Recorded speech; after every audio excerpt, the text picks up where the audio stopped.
All right, we're ready to get started. So this is our last lecture for chapter 4.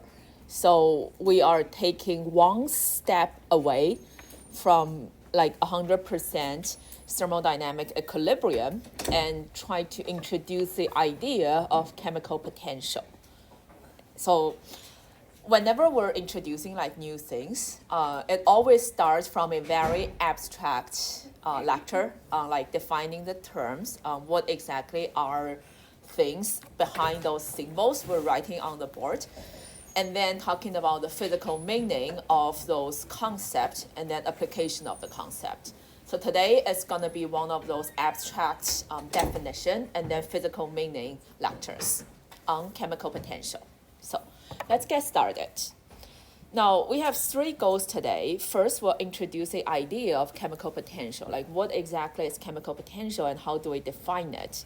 Secondly, we'll use phase equilibrium as an example to say like, okay, now remember in material equilibrium, you can either have phase transfer between like melting, vaporization, so these are phase transfer, or you can have chemical reactions taking place, like burning hydrogen and oxygen to form water, so you're actually forming and breaking chemical bond.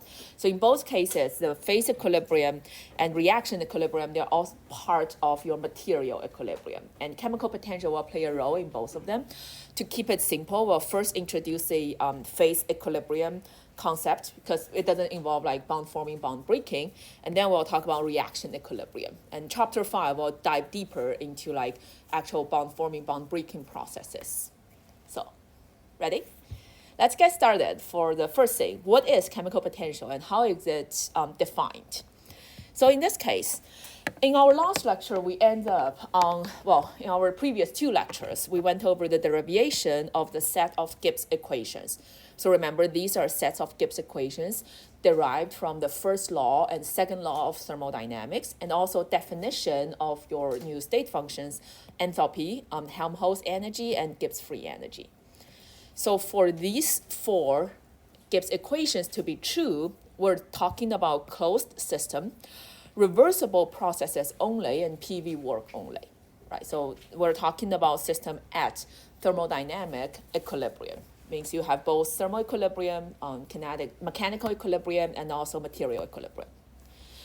But we are chemists. Again, we don't want to just live in a world with only reversible processes taking place. So what if there's irreversible processes taking place? So let's just take one step away of saying, what is a Gibbs equation looks like if now we're looking at a one-phase system, so one phase, no phase transfer, in thermal and mechanical equilibrium, but not material equilibrium. So you can have some kind of things going on. No, not material equilibrium. So by stating the system is at thermal and mechanical equilibrium, saying we have a well-defined temperature and pressure as some kind of value. It doesn't matter what exactly is a numeric number, or just saying we have some kind of defined value of temperature and pressure. So if we look at Gibbs energy, in this case, now we can rewrite my Gibbs free energy. Now if we look at the original form, right, so we know that Gibbs free energy is a function of temperature and pressure for this closed system, no reaction taking place. So now if we take it like one more step to say, okay, so we don't have material equilibrium. We have a bunch of things going on. So the number of moles of your species 1, 2, 3, all the way to K may be changing. I don't know how it's changing. I'm just saying my Gibbs free energy is a function of temperature, pressure, and the number of moles of whatever chemical species involved in the system. So now Gibbs free energy is a much more complicated equation. And we can do the same thing of writing out the total differential equation.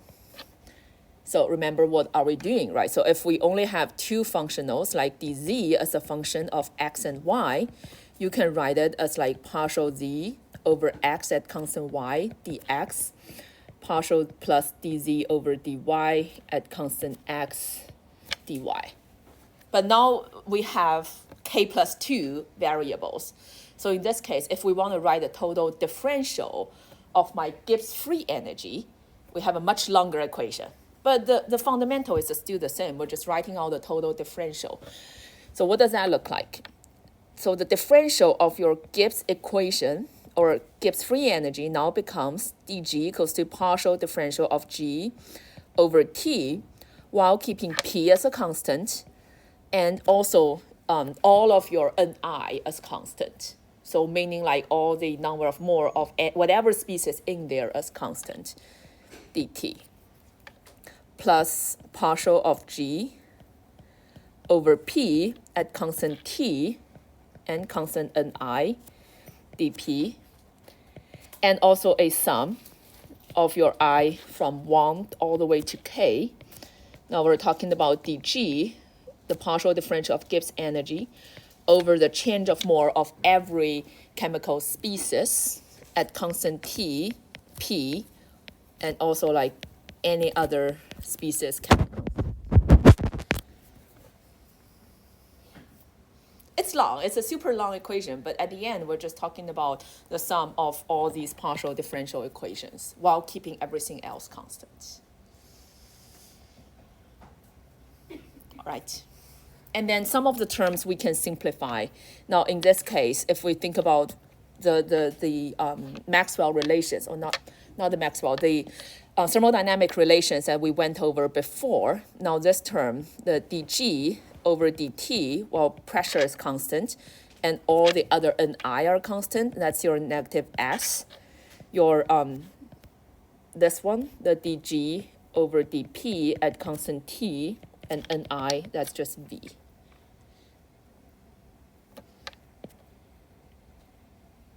So what we end up getting is dg equals to your negative sdt plus vdp plus this entire sum of dg over dni, constant t, p, and j not equals to I, dni.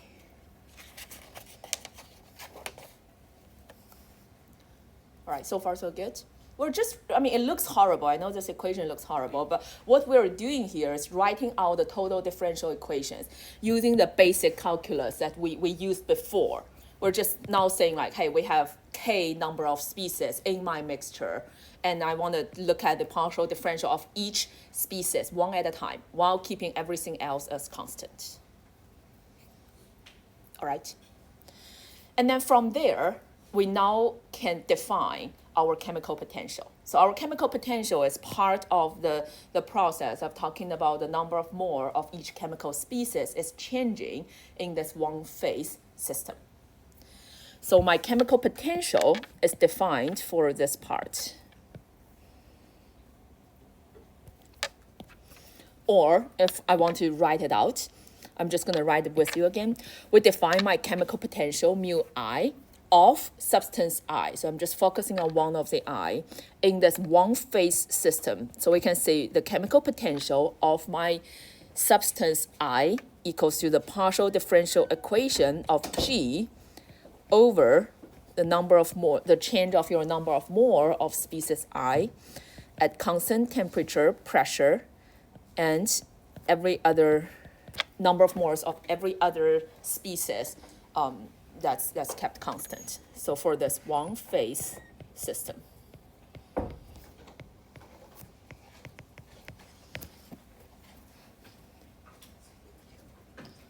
right. Or the other way to put it, now I'm just putting this mu, which is our chemical potential we just defined, back into the original Gibbs equation. For the expression of dg, we got dg equals to negative sdt plus vdp plus the sum of chemical potential times the infinitesimal change of that species I, which is dni, for this one phase system at thermal and mechanical equilibrium, PV work only. And here's our definition of chemical potential in this one phase system.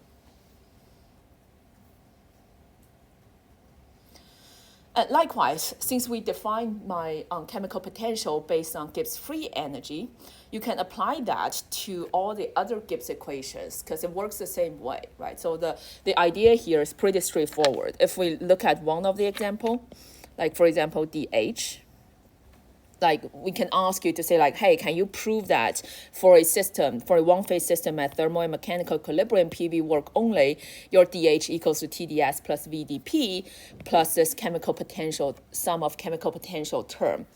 So the proof here is quite straightforward. We know that the Gibbs free energy is by definition equals to H minus TS, or the other way to put it is your enthalpy equals to Gibbs free energy plus TS. So we're just doing the same thing like we did before. So my DH equals to dG plus dTS equals to dG plus TDS plus SDT. Right, so writing out my dG, which is negative SDT plus VDP plus the chemical potential term plus TDS plus SDT. Well, my SDT cancel out. We end up getting my DH equals to TDS plus VDP plus the sum of your chemical potential I dNI.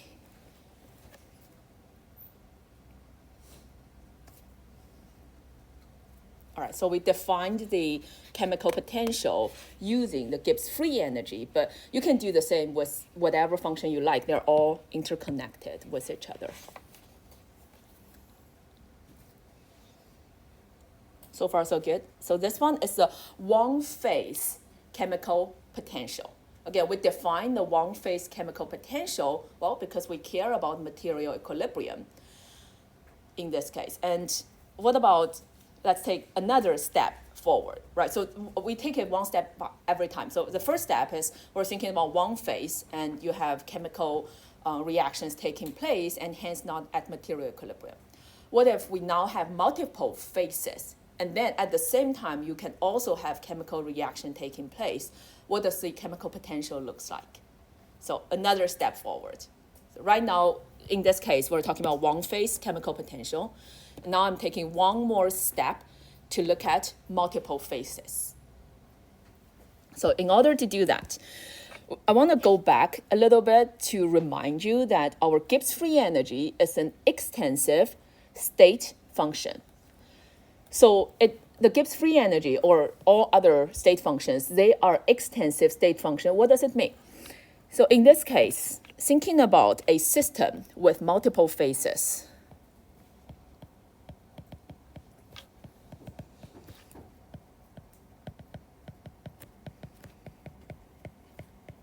and we can call these phases like alpha, beta, gamma, or you can also call it like liquid, solid, gas, or solid 1, solid 2, crystalline, non-crystalline, whatever, right? So you can have multiple phases of a system. So the total Gibbs free energy, well, equals to the sum, which in this case, my alpha just referring to the phase. So the total Gibbs free energy, well, equals to the Gibbs free energy, the sum of Gibbs energy of each phase. Right? Or if we add that information back to what we know, like in calculus, again, we know that the x plus y equals to the x plus dy. So doing the same, my d Gibbs free energy of my specific phase alpha. So everything in my phase alpha. Or let me just write this out. So that's the Gibbs energy of phase alpha. So we can write that as the negative of S alpha dt plus V alpha dp plus the sum of your mu I alpha dni alpha. I'm going to go over it one by one with you. So what is this one? So if the G alpha referred to the Gibbs energy of phase alpha, my S alpha referred to the entropy of phase alpha.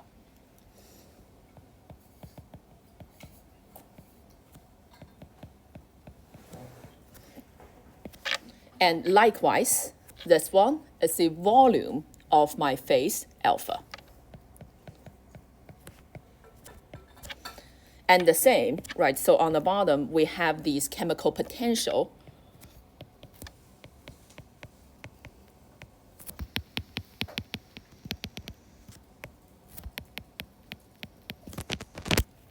And remember, how do we define our chemical potential? We have my chemical potential mu I, which is I stands for, that's chemical potential for species I. Alpha stands for, that's a chemical potential for species I in phase alpha.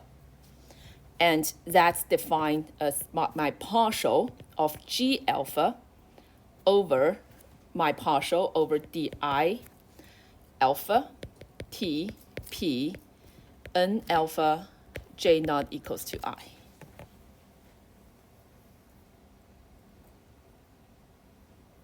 All right, so just taking one more step to now we have multiple phases. And you can imagine if I have alpha, beta, and gamma and all different kind of phases, it sort of works the same. For each phase, we can define a chemical potential of the species in that phase using the partial differential of Gibbs free energy of that phase. So this is the total Gibbs energy of that phase alpha over the partial of number of mole of each species in that phase alpha.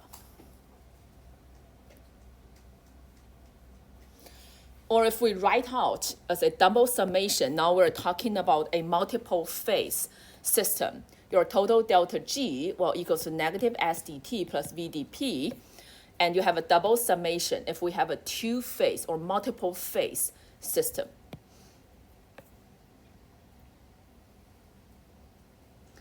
Now in here, again, what we have, my S, this just equals to the sum of all phases of my S alpha. My V here, that's just the sum of all phases of my V alpha, and that's where this sum comes out. That double summation looks horrible, but I'm just going to do one example with you. Let's imagine we have a two-phase system. You have phase alpha, phase beta, with two different substances, X and Y. Right? So if we write out this double summation, what are we getting? Is my double summation of my mu I alpha, the Ni alpha, this just equals to my mu X alpha, the Nx alpha, so X in phase alpha, plus mu Y alpha, the Ny alpha, and then plus mu X beta, the Nx beta, plus mu Y beta, the Ny beta. It looks horrible, I know, but then it's just the summation of all these terms together.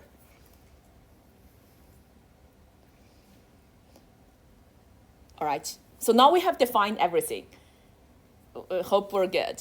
I'm just gonna rewrite the definition of the chemical potential on the board, and then later on we'll come back and use them. So for the chemical potential, we define this one as my mu I alpha.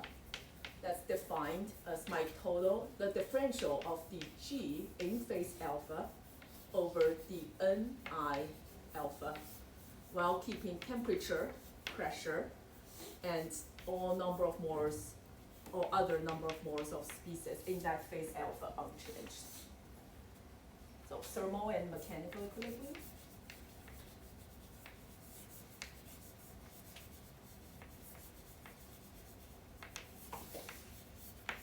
And PV work.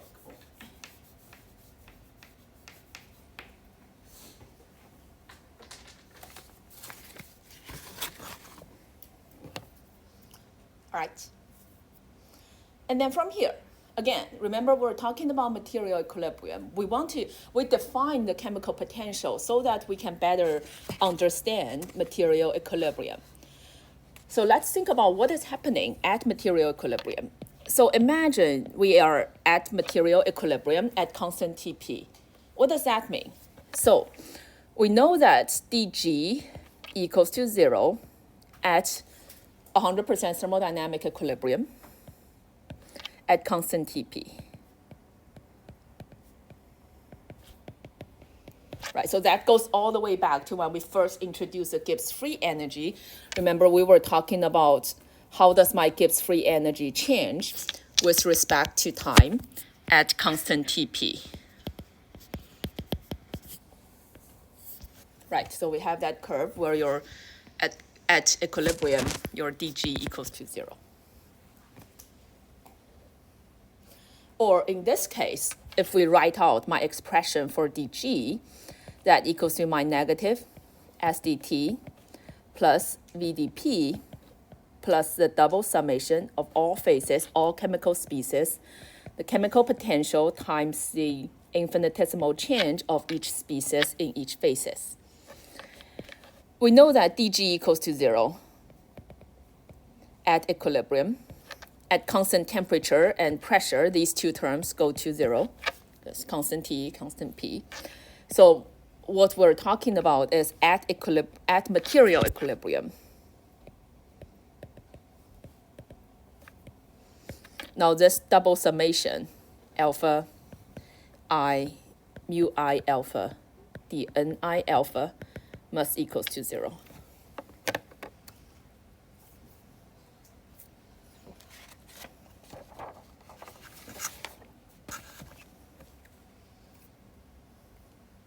Right. So this part is definition of the terms. But at this moment, you'll be like, why do I care? Why should we introduce all these new things? And my next goal here is let's use phase equilibrium as an example to demonstrate like what exactly is chemical potential. Yes? Would you mind like saying that very line of equation that we got like in words of what that kind of means? Like This one? That's equal to 0? This one? Yeah. All right, so this is the chemical potential of your species I in phase alpha. This is the infinitesimal change of species I in phase alpha. So in this case, the product of these terms gives you how does the species change in a mixture? How does the chemical potential and their infinitesimal things change? And let's look at one example, and hopefully it will make more sense to you. So let's use the phase equilibrium as an example, which is talking about the phase transfer. So that's the example we will be using. And in this case, we're talking about phase equilibrium. So phase transfer, same chemical species in different phases. So in this case, example I randomly pick is vaporization of water. Right? We're just making liquid water go to gas phase water. So what do we have here? Remember what we said in our previous case, which is the sum of all species in phase alpha and the sum of your species I, mu I alpha, the ni alpha equals to 0 at equilibrium. Now, in this special scenario, when we're only talking about vaporization of water, we can write out the summation. And that looks like, well, we have only one chemical species, which is H2O. We have two different phases. So writing out this double summation, we have the mu H2O liquid, d NH2O liquid, plus mu H2O gas, dN H2O gas. And this equals to 0 at equilibrium. All right, so what does these terms mean? So the mu H2O liquid tells me that's the chemical potential of my liquid H2O. The NH2O liquid says that's the amount of H2O liquid, that's infinitesimal change of my amount of H2O liquid. Same, right? So mu H2O gas, that's the chemical potential of water vapor. And the N H2O gas, that's the number of more of vapor, water vapor, that's changing, right? So that's just writing out what we know. And now let's actually think about what is happening here. I'm just gonna say now we have vaporization. So it's liquid go to gas. It works also the other way around, but let's just focus on the vaporization process. So we have liquid go to gas.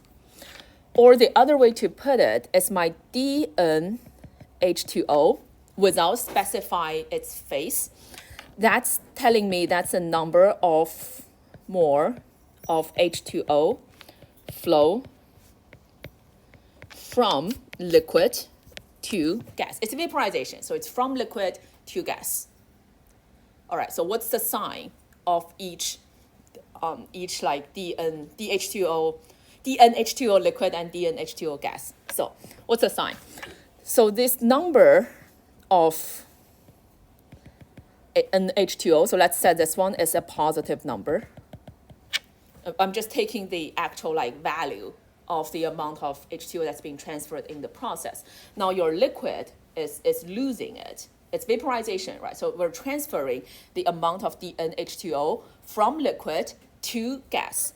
Or the other way to put it, we can write that as negative DnH2O liquid equals to DnH2O gas. All right, so this one is just the numeric value that's being transferred. Now your liquid is losing water and your gas phase is gaining water. So far, so good? So from here, what else do we know? We know that the sum of my, well, so I'm just gonna plug in these numbers into here. So what we end up getting is my mu H2O liquid times the negative of my DnH2O plus the chemical potential of H2O gas and DnH2O equals to 0.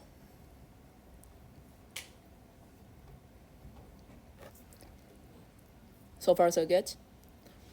And well, in this case, now I have my DnH2O being the same term, so I can move things around to combine my terms to get my mu gas H2O minus mu liquid H2O times DnH2O, which equals to 0 at equilibrium.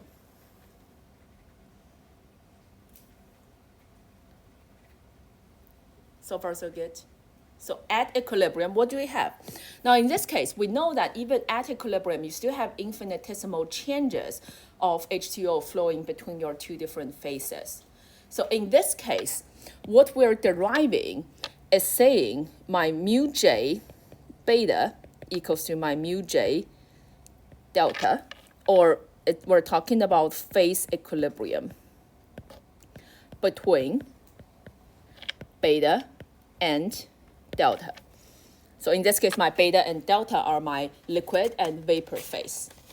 So at equilibrium, the chemical potential of your species in two different phases is equal. That describes the material equilibrium. I'm just going to write this on the board and we'll come back to it. So what we end up getting is mu J from phase beta equals to mu J of phase delta describes my phase equilibrium between beta and delta, and also like all the term above, and only one substance.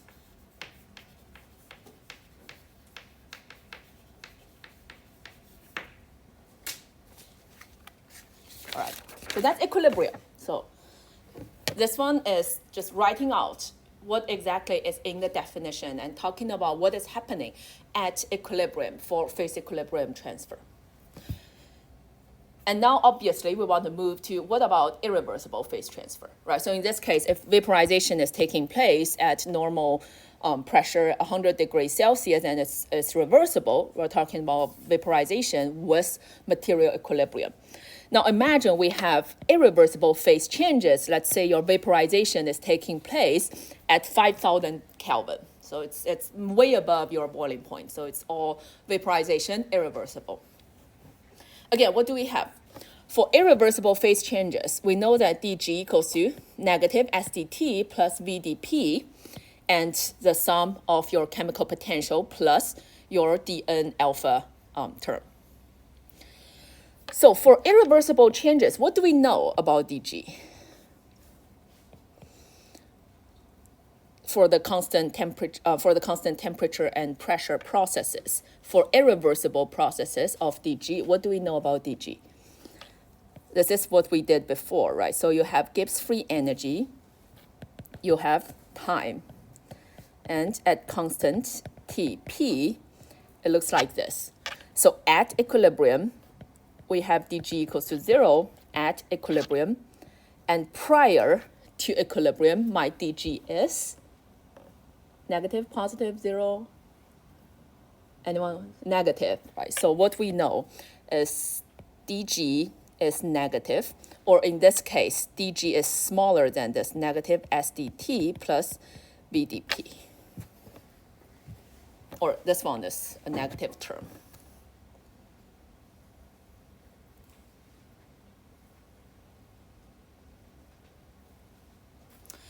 So from here, what do we have?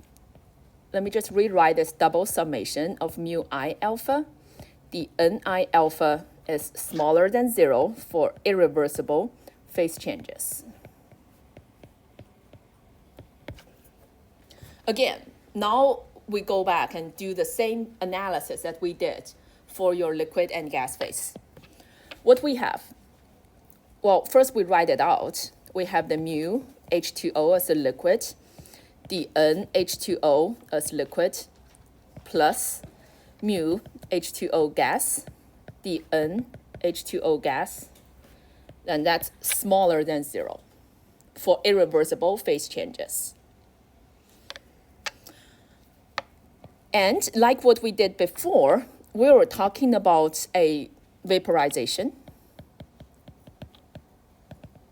So we have the number of mole of H2O flow from liquid to gas. So that's your dNH2O equals to negative of dNH2O liquid equals to dNH2O gas. Right, so the only thing taking place is vaporization of your only species H2O. So whatever the amount of water liquid vaporized, that's the amount of water vapor increases, right? So nothing special, the same thing we did before. And then plug in this relationship into here. What we end up getting is your, well, mu H2O liquid negative dN H2O plus mu H2O gas dN H2O smaller than 0. Or I take my term out. I got my negative mu H2O liquid plus mu H2O gas times dN H2O is smaller than 0.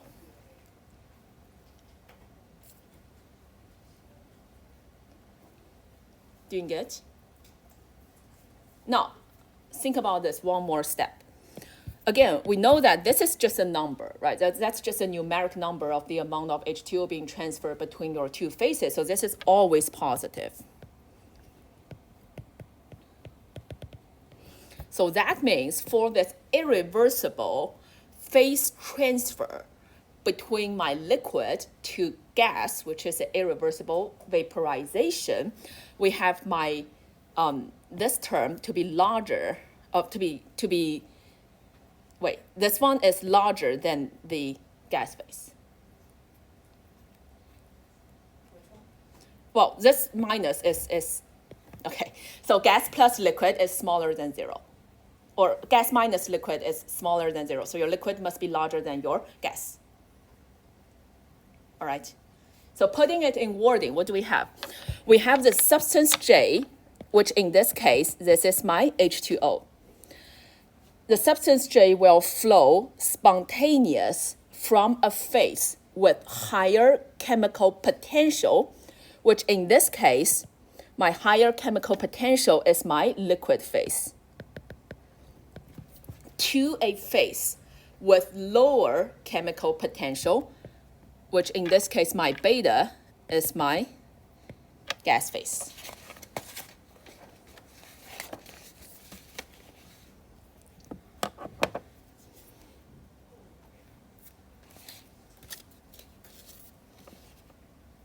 So far, so good. So again, what does it mean? So let's take one more step of thinking about what exactly is chemical potential. So in previous cases, we discussed heat and temperature. All right, so if you have 2 cups of water, one is hot, one is cold. So the hot cup of water have higher temperature. So the flow of heat or the direction of your heat flow is governed by the temperature. So heat flow from an object with higher temperature to an object with lower temperature. So temperature governs the direction of your heat flow. So that's in thermal equilibrium. Now in that case, your temperature is an intensive property. Same applies to material. All right, so for material equilibrium, we have the flow of your substance J. In this case, in our previous example, that's just water. So you have flow of your substance J from a phase beta to phase delta. So the direction of your material transfer is governed by the chemical potential. All right, so whichever has higher chemical potential, that tells you the direction of your material transfer. Right, so in our previous statement, we end up saying, okay, substance J flows spontaneous from a phase with higher chemical potential to a phase with lower chemical potential. So you can think about chemical potential the same way as we think about temperature. So chemical potential tells us the direction of your material transfer. Now in phase equilibrium and also in reaction equilibrium. Phase equilibrium is slightly easier, that's why we use it as an example. And my chemical potential is also an intensive property. Right, so you look at the definition, your chemical potential is extensive, your Gibbs free energy is extensive, number of moles is divided. So your chemical potential is also an intensive property like temperature. All right, so that's the physical meaning of chemical potential, and that's why we care about it.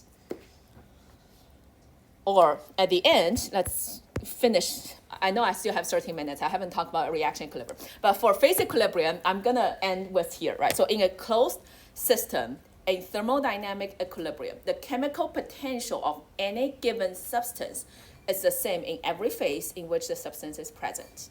So later on, we'll talk about phase equilibrium. But just keep in mind, when we're talking about phase equilibrium, effectively, we're talking about the relative quantity of your chemical potential. If the chemical potential are equal, you have equilibrium.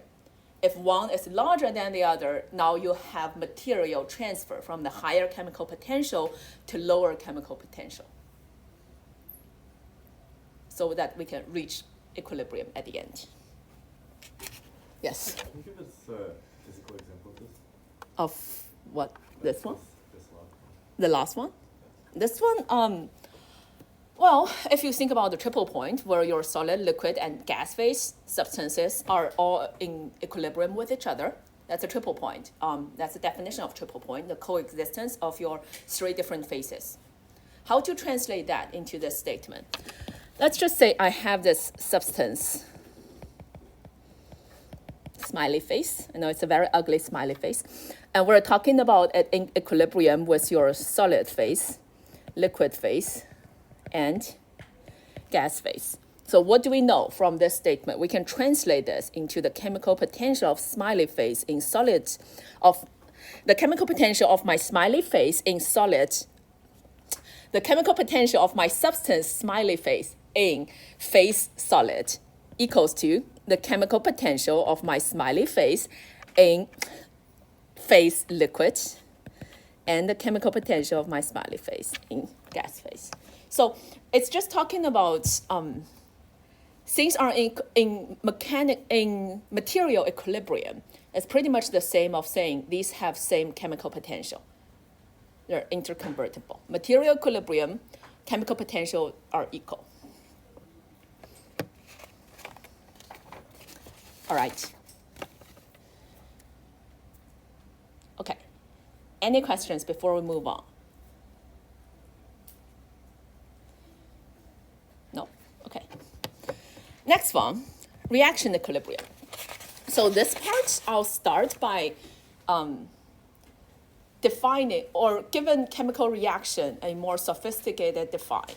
Or you can think about this part, the reaction equilibrium part, as your GenChem plus version.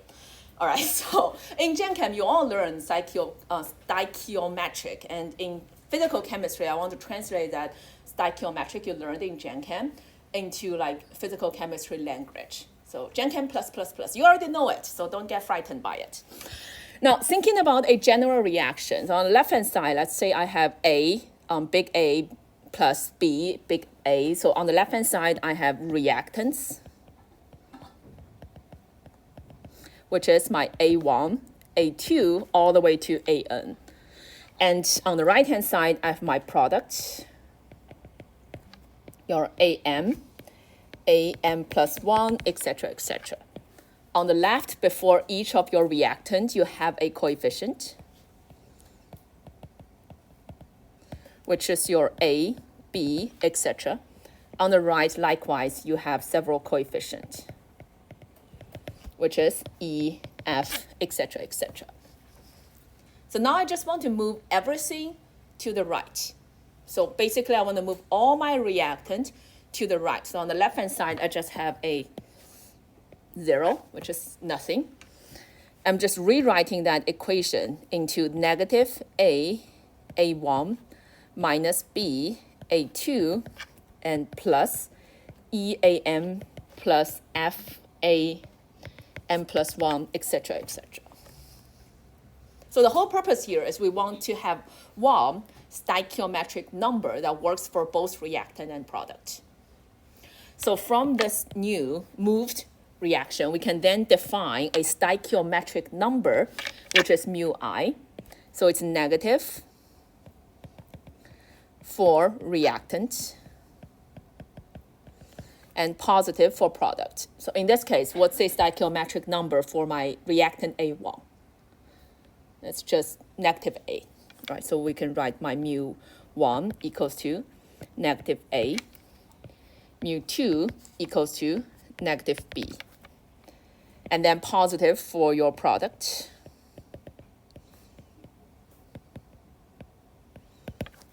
You have, like, say, mu M equals to E, mu M plus 1 equals to F, etc., etc.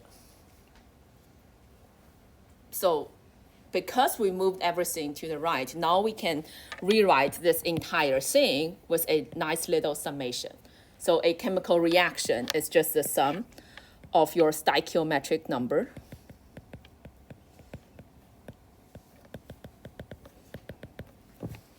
for your species A, whether it's a reactant or product. So negative for reactant, positive for product. All right, so that's a chemical reaction. That's on paper, balanced. Right, so the balance of chemical reaction is buried in the stoichiometric coefficient. And now let's allow the chemical reaction to take place. We have to define how much chemical was being transferred for the process, right? So for a chemical reaction, how do we describe how much of the reaction is taking place? So for that, we define the extent of reaction. This symbol is pretty hard to draw. My annotated note did a very good job. I'm not very good at it. So the extent of reaction is defined as C. So that's a proportionality of reactions. So by definition, we see that the change of number of mole of each species equals to your stoichiometric coefficient times the extent of reaction. Or if we want to make it more like precise, we have the infinitesimal change of the number of mole of each species equals to the stoichiometric coefficient. It's a coefficient, it's not going to change, times the infinitesimal change of your extent of reaction, C.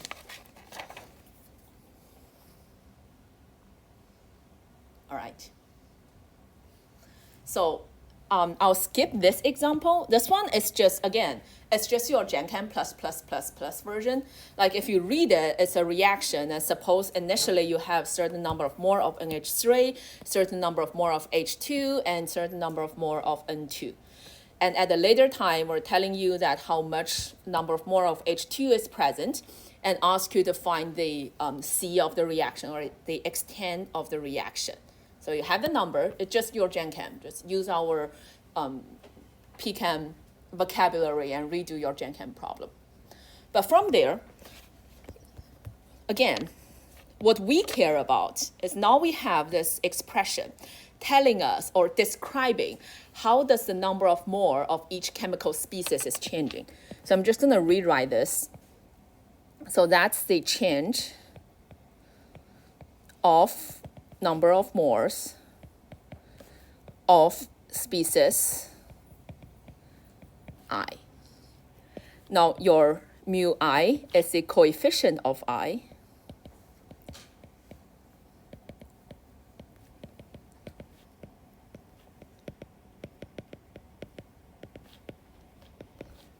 And then this one is the infinitesimal change of your extent of reaction.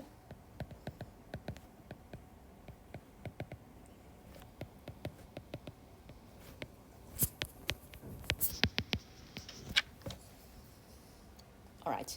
Now your extent of reaction can be positive or negative. So depending on whether you're forming more product or more reactant. So that doesn't, the sign doesn't matter. Okay, so from here, one more step, back to our material equilibrium. I know I said a lot of one more step, but I think we're doing good now, I feel, right?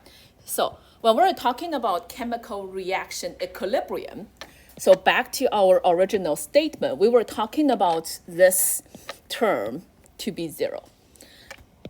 So what exactly is in here? Now this one is our chemical potential.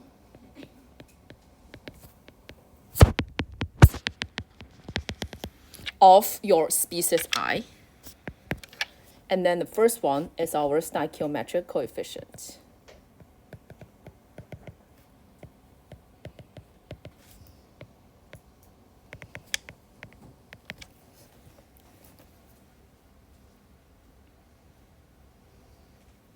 So when a reaction is at equilibrium, what we are saying is the sum of your stoichiometric coefficient times your chemical potential of each species I is equal to 0.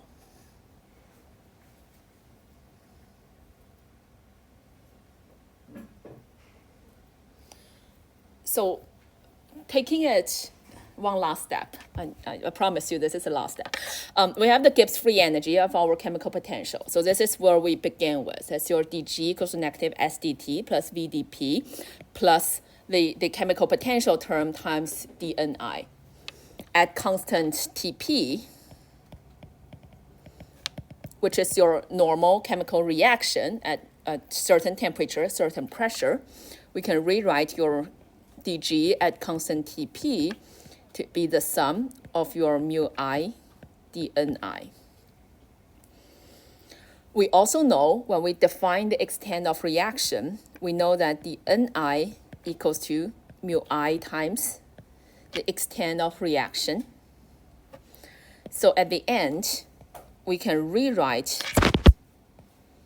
my Gibbs free energy dG at constant temperature and pressure to be equal to the sum of your mu I Vi dC. All right, so again, this is this part I'm trying to demonstrate, like why do we see the mu I, the stoichiometric coefficient times chemical potential must equal to 0 at equilibrium. This is why, right? So we were talking about the definition of your dNi is equal to mu I times dC. Now the dC itself we're talking about the extent of reaction. So in this case, this one is not 0. But at equilibrium, your dg at constant Tp is 0. So at equilibrium, this term must be 0. Or the other way to put it is we see that your dg Tp over dc equals to the sum of mu I, chemical potential times stoichiometric coefficient. I'm not very good at Greek pronunciation. So this term, at equilibrium, you don't have like real chemical reaction taking place. So at equilibrium, this term is 0. So that's a criteria for our reaction equilibrium.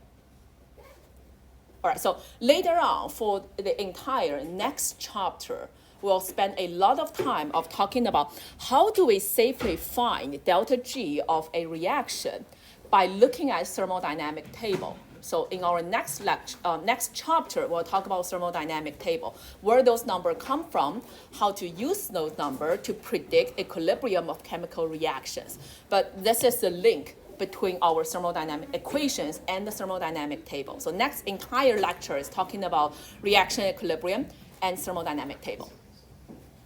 All right, today is pretty abstract, so let me know if you have any questions and we'll see how I can better help you. But nevertheless, I think that's it from me today.